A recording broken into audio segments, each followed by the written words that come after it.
We begin in Fairfax County, Virginia, with ICE arresting this Guatemalan national on your screen. Now, he is accused of child sexual offenses and is living in the country, you guessed it, illegally. Now, Virginia authorities declined an ICE detainer for him last year and released him back into the community. Why would you do that? And he is far from the only illegal immigrant offender accused of wreaking havoc in that Virginia county. Hello, everyone. This is Outnumbered. I'm Kayleigh McEnany here with my co-host, Emily Campagno. Also joining us, Tomi Lahren, co-host of The Big Weekend Show and host of Tomi Lahren is Fearless on Outkick. Rachel Campos-Duffy, Fox & Friends Weekend co-host and author of the upcoming book, All-American Patriotism, celebrating 250 years of America's greatness. And Trace Gallagher, Fox News at Night anchor and Fox News chief breaking news correspondent. And Harris Faulkner, live from Washington, D.C. Well, let's start here. DHS says that the illegal immigrant, Ronnie Mendez Escobar, was deported 3 separate times in 2015 before the U.S., entering the U.S. for a 4th time at an unknown place in time. Now, his arrest comes 1 day after another illegal migrant charged with harming children, Israel Flores Ortiz, was sentenced to serve 135 days behind bars for groping several girls at Fairfax High School. You remember him. Now, he was in class with those girls despite being a grown adult. He was 19 years old. And the DHS responding to Mendez Escobar's arrest, writing this, quote, "Despite these heinous crimes, sanctuary politicians in Fairfax County, Virginia, refused to honor ICE's detainer and released a child predator from jail without notifying ICE. This is yet another example of the recklessness of sanctuary policies that put politics above public safety." Now, a handful of illegal immigrants have recently been arrested in Fairfax County for a wide range of violent attacks, such as the murder of an infant, MS-13 executions, and the stabbing of a mom to death at a bus stop. Now, according to the DHS, illegal aliens have committed 75% of all murders in the county this year alone. Rachel, that is astonishing. I heard that for the first time this week here on Outnumbered when we reported it.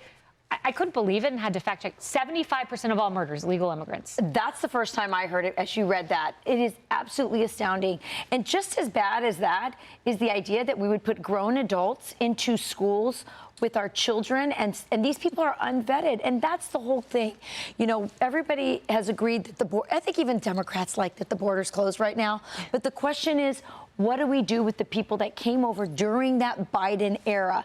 These people, first of all, we're in a war right now. We know a lot of known terrorists came over, so that's a huge problem. But then we have this public safety problem of people like the people you just described in this. And so we have to redo this. We have to send them back, and they have to get re-vetted. And I just don't understand why Democrats can't understand that. And more specifically, why the people in Fairfax County are not up in arms right now. It's so confusing to me. It's very confusing, Harris, especially when you look at earlier this month, Misael Lopez Gomez, we mentioned this briefly, accused of bludgeoning his own 3-month-old daughter to death. Look, I think it's time for the DOJ, the federal government now, to get involved. I mean, Virginia has a big enough problem now that it's American citizens. Yes, they live in the Commonwealth, but it's American citizens are not being protected. And look, there are other places in this country that are sanctuary jurisdictions, and I'm sure I'm not the first to suggest this, but if there are enough victims in a concentrated area because of illegal alien violent crime, could they become their own class of victims? Could there be a lawsuit that the federal government either brings on their behalf or they begin to sue their own state or government?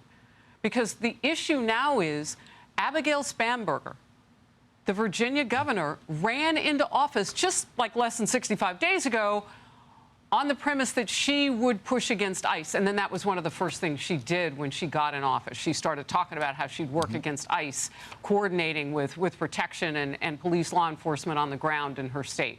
If this is what it yields, and there's been a tick up, it looks like an illegal alien criminal crime syndicate almost. Now, I'm not saying they're all working together, but they are working together against the people who live there.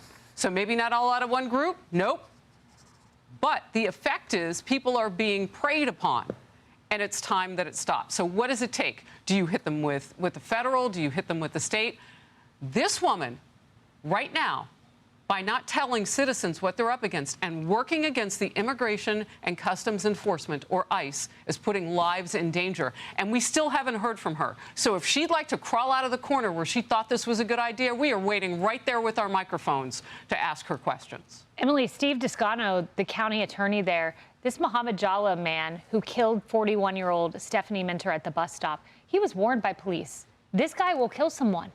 But ICE, they were banned from cooperating via the policies Harris mentioned. Correct. And that's why the federal government has stepped in. That's why Congress has called Steve Descano to the Hill and also the Fairfax County sheriff to testify and answer for themselves about these sanctuary cities. Now, police indeed warned the sheriff's department, this guy is going to kill someone if he is let out. But they had their hands tied thanks to the incompetent board of supervisors there in Fairfax. And it's interesting, when you said that, Rachel, I thought to myself, I flashed back to when Jen Psaki laughed on air and scoffed at the notion of the illegal immigration problem affecting Virginia, a landlocked state.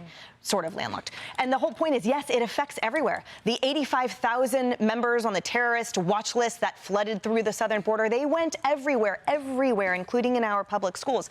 Now, let's dig into Descano for a moment, who was, I feel, completely abdicated his duty. Now, even on his website, he has a statement, by the way, it's now been taken down, but his statement talked about that he would fight to keep families together, that illegal immigration isn't something that he will prosecute, that instead he needs to uphold the units. As I say all the time, there is a place for every single member of the criminal justice system. That is why we have prosecutors and we have criminal defense attorneys. Somehow it has been totally skewed, and that has now been vacated. Because of the Soros-backed district attorneys who fail to do their jobs, that means no one is representing the state. That means no one is representing the families of these victims to stand up and say, you committed a crime, you will be prosecuted. And the thought of those police officers there in Fairfax and in Virginia and everywhere who see people that they arrest over and over again, who have to be on scene with the families of the victims, sobbing, shattered, in danger, and they have to say, our hands are tied because of a board of supervisors? Do the parents have rights? So if I have a kid in a school and the school lets a 19-year-old or a 20-year-old, because they all have fake documents, come into the school and put my kid in danger because we don't know who the heck this is, they're not even of the right age to be in school, do the parents have rights? They do, and in a few different ways that there in Virginia were totally violated. One being that if there's any type of public safety or safety issue at school, parents have to be notified within 24 hours of that issue. That's state law. Clearly, in the situation of that illegal immigrant, recidivist criminal adult that was groping young girls in the hallways, they failed to do that for weeks.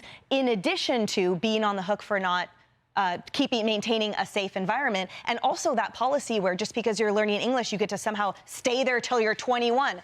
That too. But you have to remember that the problem with all of these public schools and what happens in these sanctuary jurisdictions is that these kids are pushed into the schools. They have no choice. The schools have to accept them. And when everybody who says, oh, these poor, illegal immigrants, you also have to realize that these kids are being put into schools. They are unvetted, just like the rest of these people are unvetted. So they're being pushed into schools. So the kids who are already in underserved schools are only getting half the education they normally get, because half the day is being taught in a language they don't understand. And that's what's happening. And they don't know who these kids are because they're not vetted. The families aren't vetted. They just show up and they go to school, and the laws say you have to keep them in those schools. And if you look across the board of all these sanctuary common denominators, it is these weak prosecutors, Chesa Bodine, George Gascon, Descano. They go on and on and on, and they incentivize this stuff. I mean, if you go to Fairfax, there's a reason, Kaylee, that you said, oh, he was deported 4 times. We do all these stories, deported 10 times. He's back in. Why are they back in? Because they're incentivizing it. Come to our sanctuary area, and we will protect you legally. We'll give you health care. We'll give you everything you need. And if the feds come after you, we will protest and push them out because they think it's a political winner.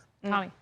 Speaking of political winners, I think let's zoom out here and remind folks that Virginia right now is ground zero for elect a fake moderate, get a radical, which is what every single one of these Democrats running, I don't care if they're from Kentucky, I don't care if they're from a purple state, these people are not moderates, they are radicals. You are seeing it in Virginia. I would also say to the voters out there, this was a big issue in 2020 when it came to parents and parents' rights. Now, a little bit different, but similar in that you want to protect your kids when they're in school. You don't want a 20-year-old illegal alien going to school with your daughter, or you don't want a man playing in women's sports, right? But also to voters, it's important that voters understand Democrats don't consider any illegal alien to be worst of the worst or worthy of removal. They want every single one of them to stay, and that's why they will bend over backwards to keep these people in this country, no matter what they do. If they're groping high schoolers, if they're breaking the law, they want people to stay in this country. Yeah, and we have actually an elected official on tape saying it's all about the illegal immigrants, so they've said it out loud. Be sure to like and subscribe for all the Fox News latest on YouTube and catch full shows streaming now on Fox One.